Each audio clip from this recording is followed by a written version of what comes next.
Three-phase induction motors are very popular because of their simple, robust construction and high reliability. Let's understand the construction of induction motor. There are mainly two parts in an induction motor: stator and rotor. Stator. It is made up of number of stampings in which different slots are cut to receive three-phase winding,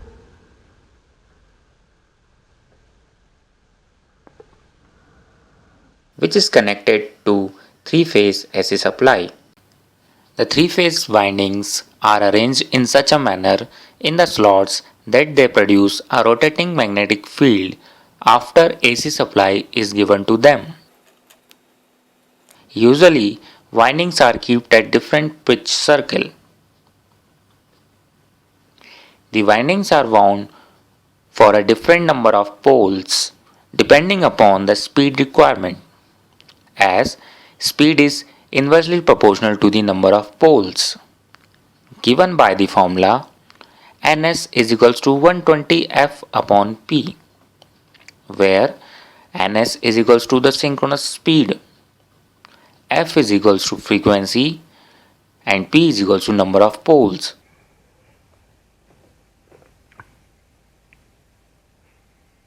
Rotor.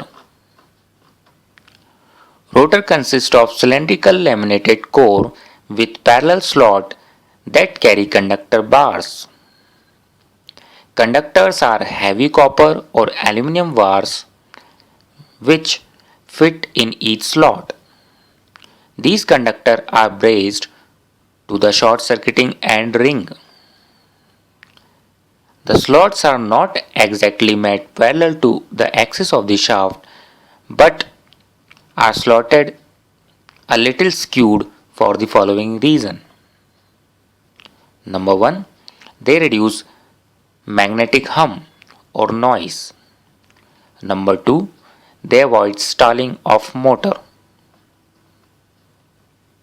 Working principle.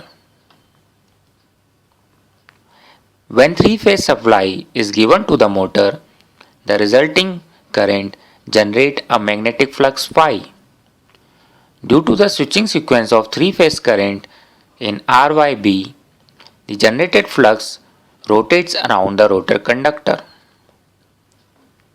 According to the Faraday law, which states that an EMF induced in any closed circuit due to the rate of change of magnetic flux through the circuit. EMF is induced in the copper bar and due to this current flow in the rotor. The direction of current can be given by Lenz's law, which states that the direction of induced current will be in the opposite of the motion causing it. Here, the relative velocity between the rotating flux and static rotor conductor is the cause of current generation. Hence, the rotor will rotate in same direction to reduce the cause. That is, relative velocity, thus rotating the rotor of induction motor.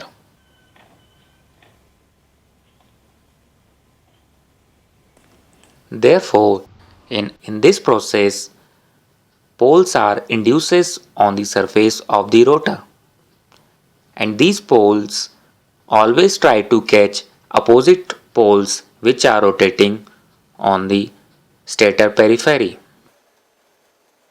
Thus, rotor rotates in the direction of rotating magnetic flux.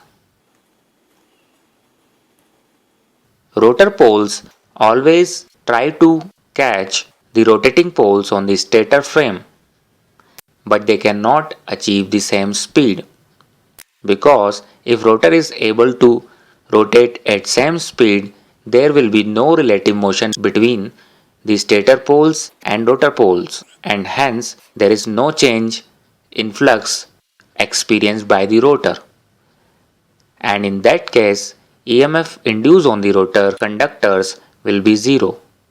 Therefore, rotor always rotate in less speed than the speed of the rotating flux.